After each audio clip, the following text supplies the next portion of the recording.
Well, we're here in Indianapolis once again for another segment of Tuba People TV, all things Arnold Jacobs all of the time. Puddles has gotten some rest since we flew into the airport a few days ago. His wings were really tired, as you can imagine. I have with me Marvin Perry II, also known affectionately as Chappy. Marvin is the principal trumpet since 1975 of the Indianapolis Symphony, and also took some lessons with Mr. Jacobs. Thanks so much for having us into your home. We really appreciate it. You're welcome. We just actually met over the phone a couple of days ago, and it's a bit of a cold call, but I knew of your study with Mr. Jacobs, certainly from D. Stewart's book, and also Mr. Jacobs would from time to time mention the time that he spent with you, always in a very positive way. So you've been on my list. That's good to know. Thank you. I'm wondering what was your period of study with Jake, about from when to when? Well, I came here in 1975, and it was a few years after I arrived that I decided that I should make the trip to Chicago. So I would say probably maybe 1978 to 1982, that time period. What prompted you to seek him out? Had you probably had heard of him? I'm imagining a lot of people had. Well, I had heard of Mr. Jacobs from the time I was in the Army back in the early 70s. And I thought, well, that's a teacher I should study with at some point. But Chicago's a long way away, and I'm not that adventurous, I guess, but Indianapolis is a lot closer to Chicago than Arlington to Virginia or Birmingham, Alabama, right, where I'd lived during that time period. And after a few years here, I'd had the occasion to do a recital. And I worked very hard on that recital, and there were some things in that recital, not just in the recital, but as I was working up to the recital, that I felt like this is not getting better like I'd hoped it would with lots of practice. And after the recital, I decided I am going to go to see Mr. Jacobs. And one thing that I took was one piece and a particular spot in that piece that I was not very pleased with. And I was so thankful I did that, because right there in the very first lesson he diagnosed my problem. Bam! Wow. And I noticed that I'm not the only trumpet player or wind player that has that issue, and I see it all the time in students and sometimes in colleagues.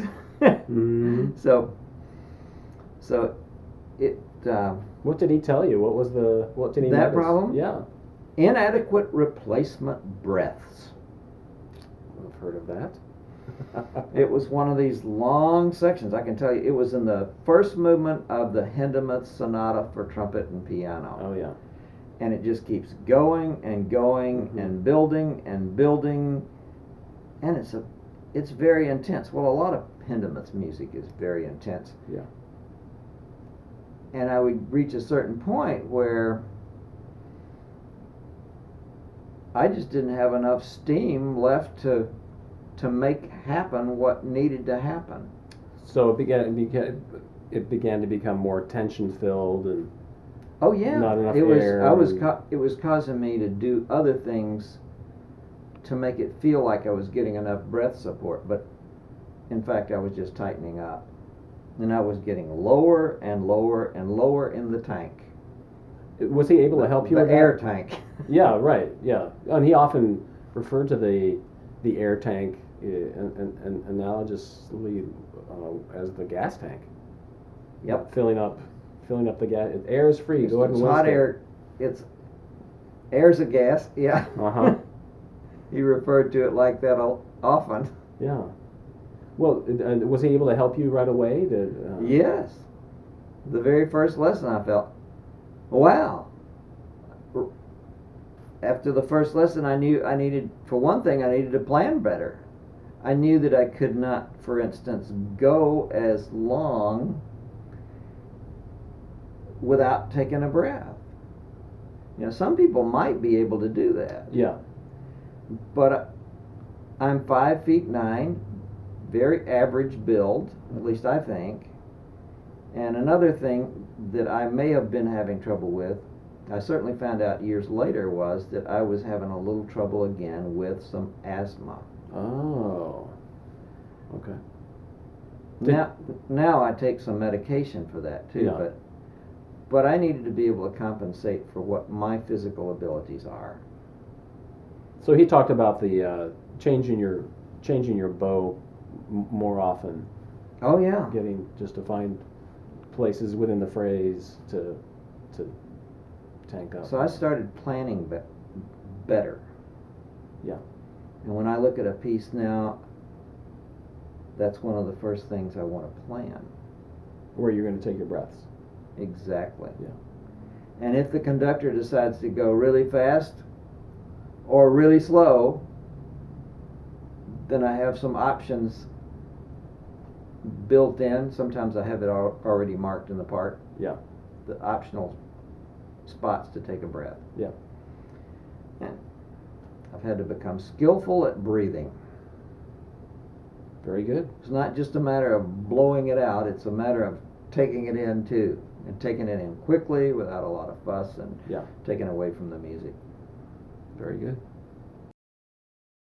Chappy, I'm wondering, was there what else might he have mentioned in the lesson? Was it just about breathing, or were there other things? Oh, he certainly did get into other things. I can't remember how it came up, but at one point he asked me to play the opening to Pictures at an Exhibition by Mussorgsky, the Ravel orchestration.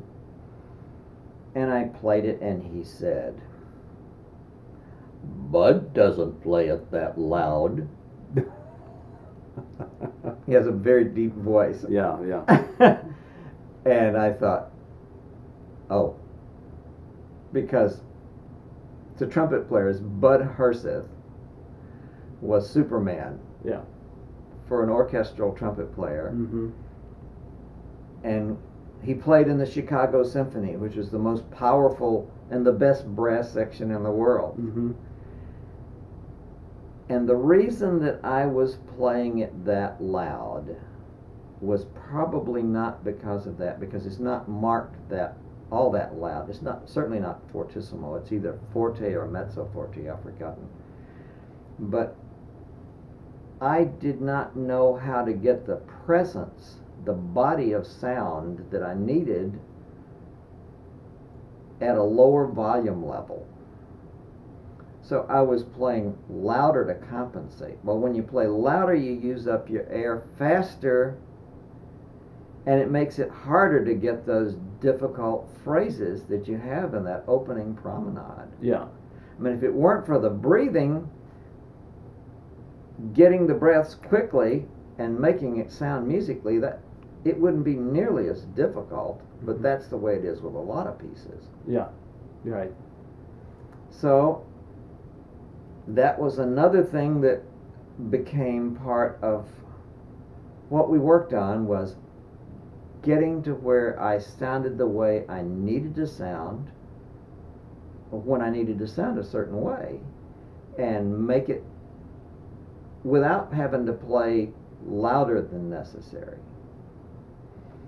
But one of the things that I felt like it accomplished as I learned how to do this was I could play with more authority, not only at a lower volume level. It helped me with my really quiet playing, my pianissimo playing. Mm.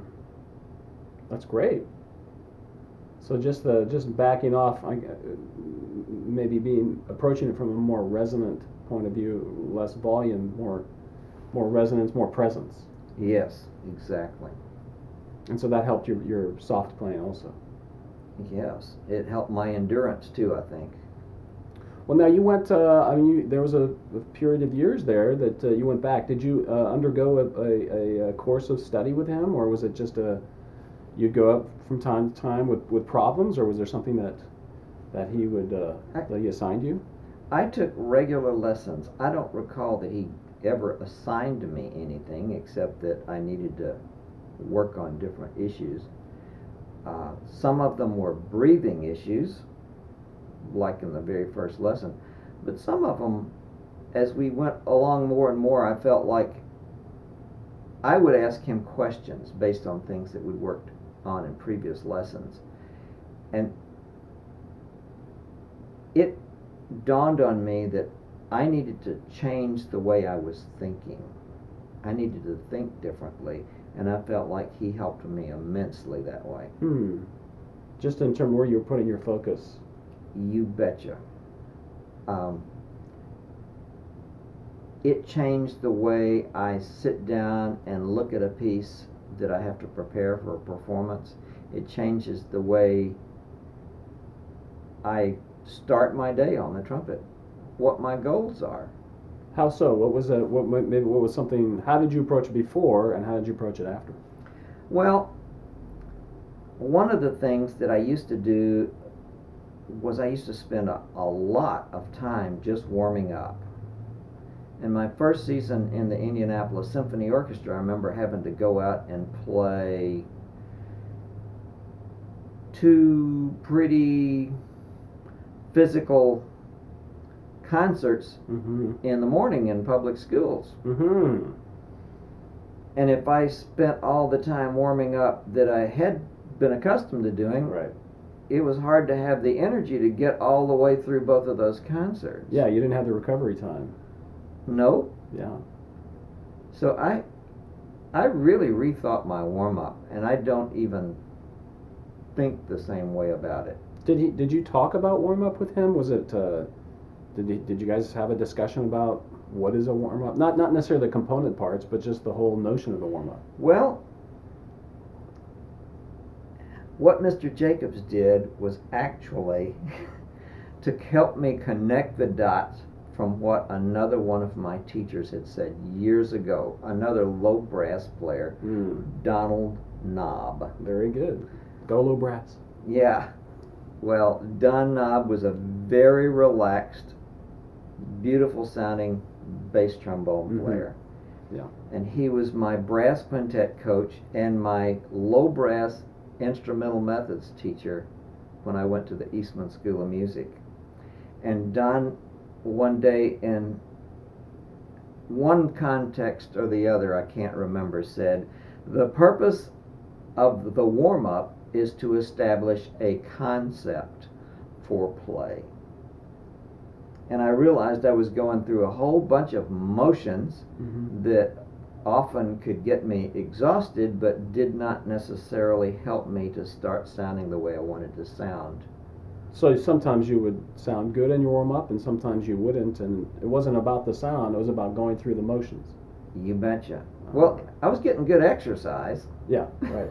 Lots of good exercise, and I worked on scale technique and flexibility and did long tones and all that good stuff, but it was not necessarily getting me ready to play. And it was after I took with Mr. Jacobs for a little while that I understood what Don Knobb was talking about.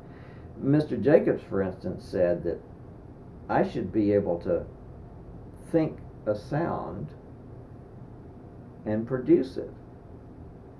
One of the things he would say in my lesson, I remember feeling quite embarrassed when he would say, after I'd played a passage, "You just blew that piece.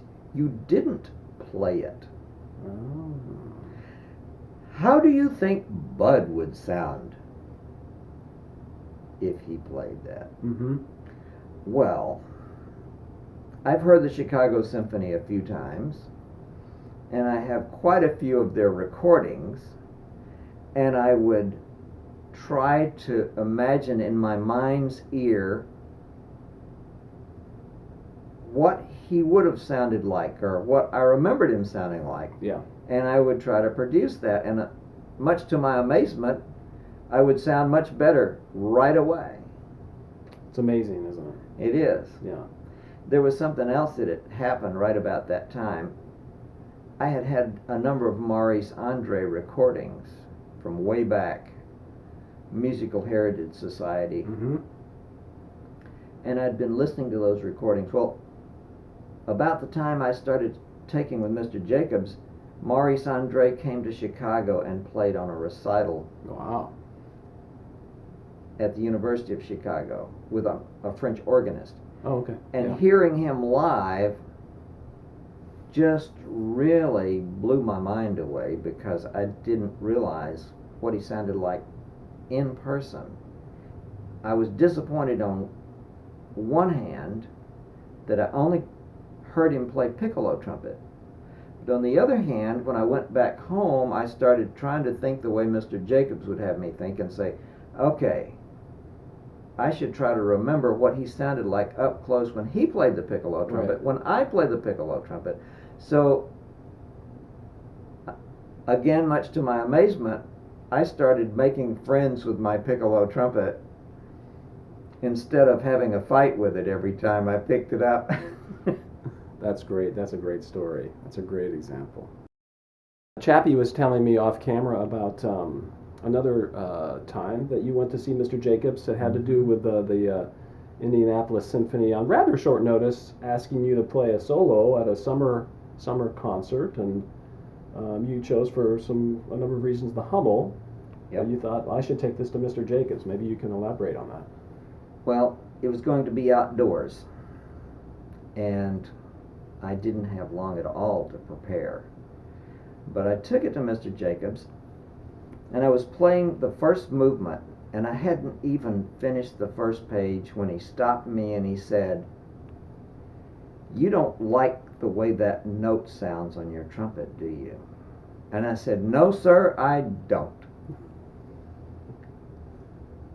And I did not expect what was going to come next, but he had me work on that note. I felt like that note just doesn't, it's not as good as the other notes. The pitch is just a little funny, and I would try to goose it around. Yeah. And in goosing it around, I think I may have made it sound worse.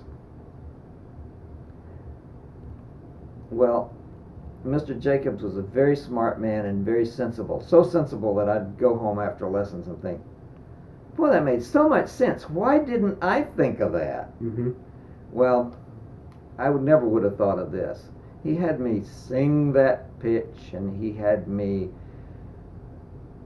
play that pitch on the mouthpiece, and he had me play that pitch with the mouthpiece on the trumpet. We isolated that note, and we worked on playing it with my best tone. Now, the concept of what he was doing goes all the way back. It's quite consistent with what he was teaching me about warming up. Oh, so back towards the beginning of your study with him. Oh, yeah.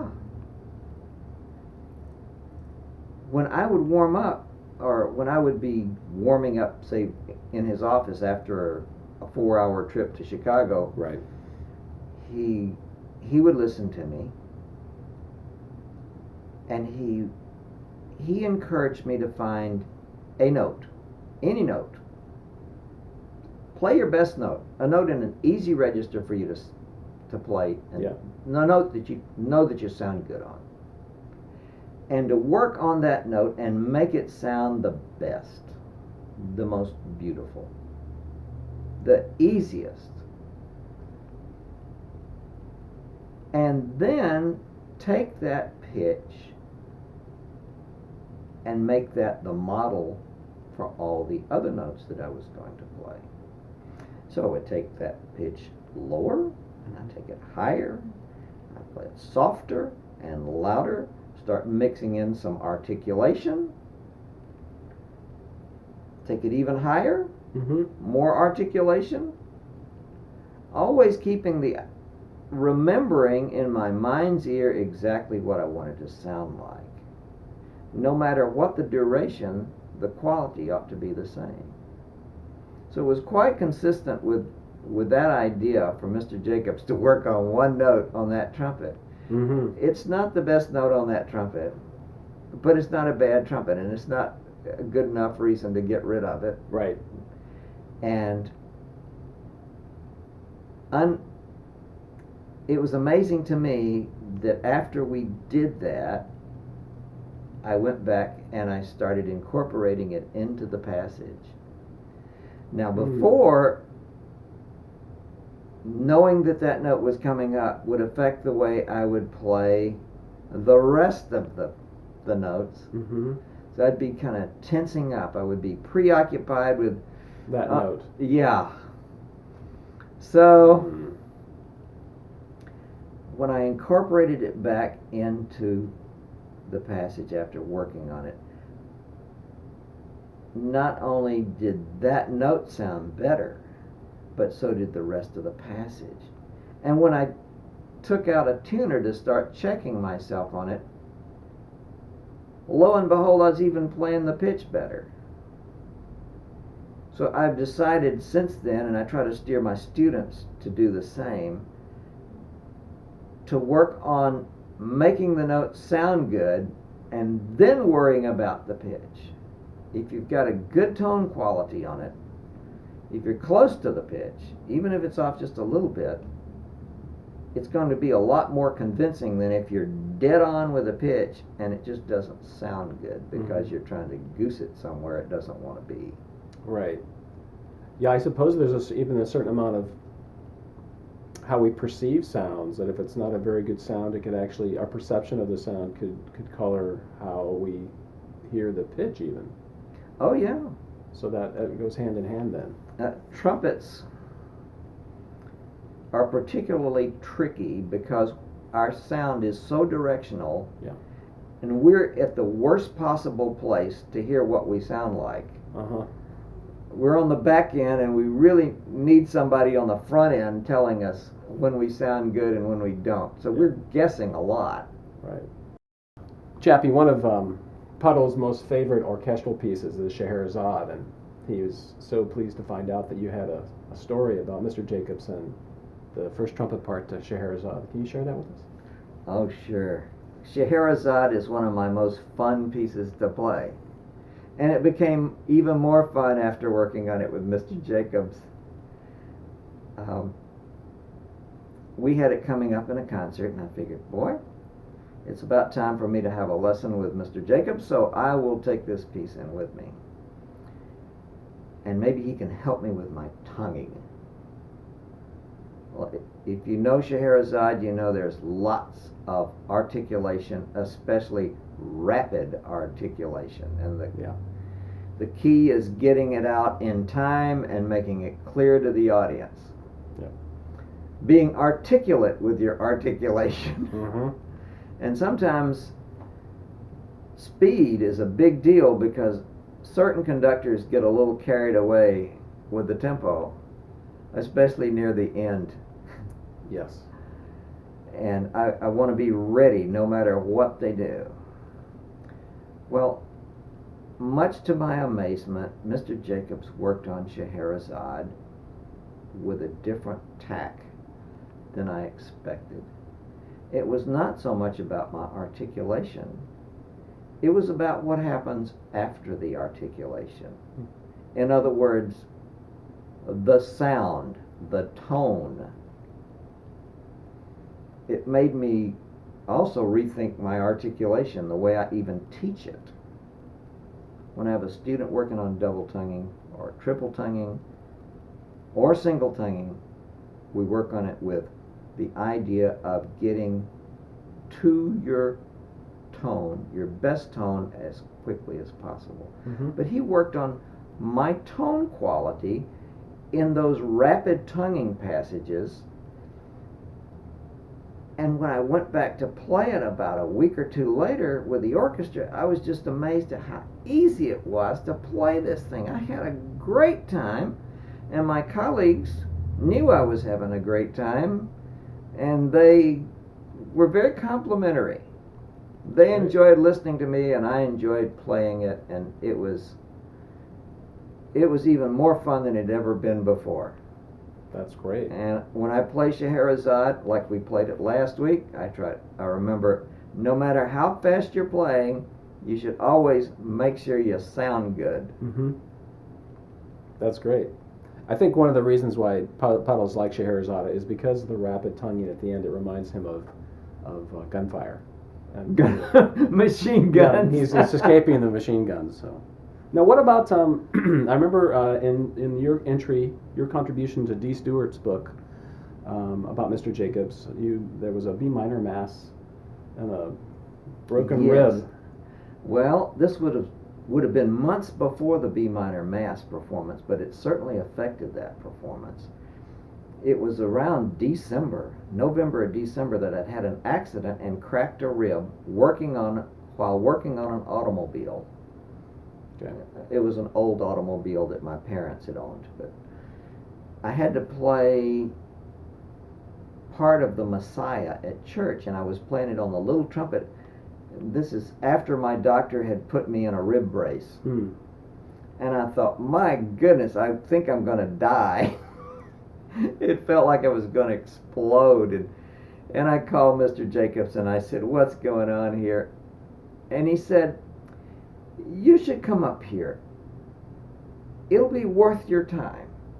And it certainly was. And he diagnosed, this is a breathing thing. Mm-hmm. He said, you're over-pressurizing.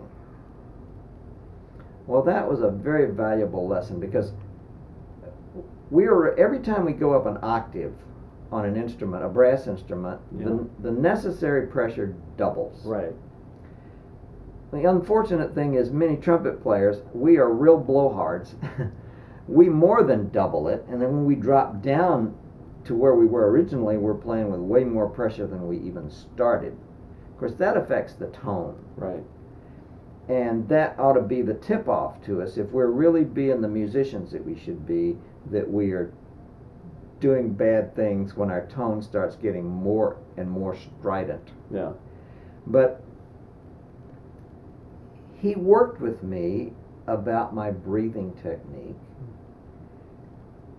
and also he helped me conceptually about that. And around Easter time, we had to do the B minor Mass.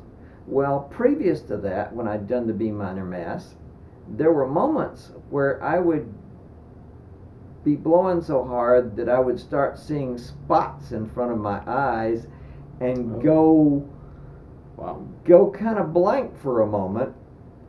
I never fell out of the chair or anything like that, and I don't think I ever stopped playing. A lot of pressure, though. But yes, I mean, I remember in previous performances, having difficulty near the end when I was coming down the scale in that last little chorale, Mm-hmm. not realizing that what I'd done was I was blowing so hard to get the high notes and not having enough air flow to make the lower notes happen. And they weren't that low. They were middle register for a piccolo trumpet. Yeah.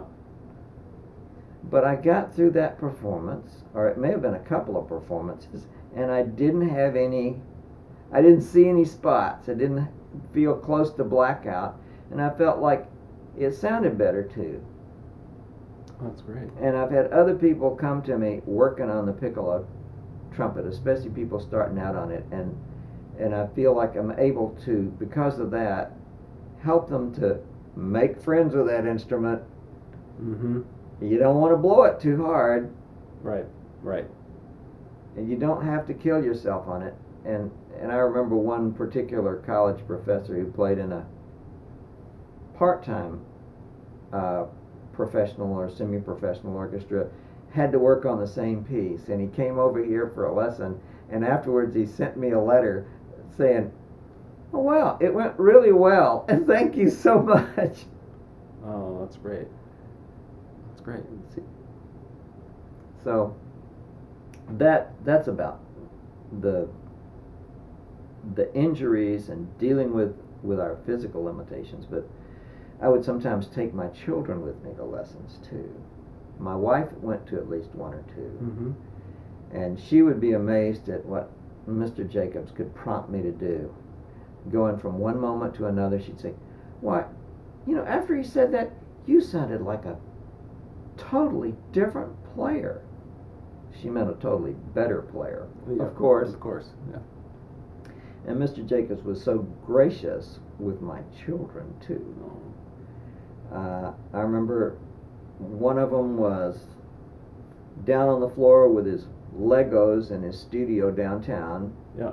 playing on the carpet, and Mr. Jacobs was so nice to him that little Marvin felt completely comfortable right at home. Oh, that's neat. That's a great story. Yeah. Well, I can't thank you enough for inviting Puddles and I into your house, especially on such short notice. I mean, this is our first meeting, and just opening up and sharing all of these experiences and stories about Mr. Jacobs. As usual, Puddles has us come prepared with gifts, and we'd like to present you with a matched set of genuine University of Oregon Ducks shopping bags, reusable shopping bags, for your future shopping needs. We hope you'll accept these with our thanks. Oh, thank you very much. We're trying to be ecologically responsible, and I will use these gratefully in spite of what my rest of my family might think about having Oregon Ducks. He's from Alabama, so That's right. yeah, but we did lose to Alabama teams, so maybe Yes. that'll change in the future, though. We'll see. We'll see. Thank you very much. Thanks, Chappy. Now back to you.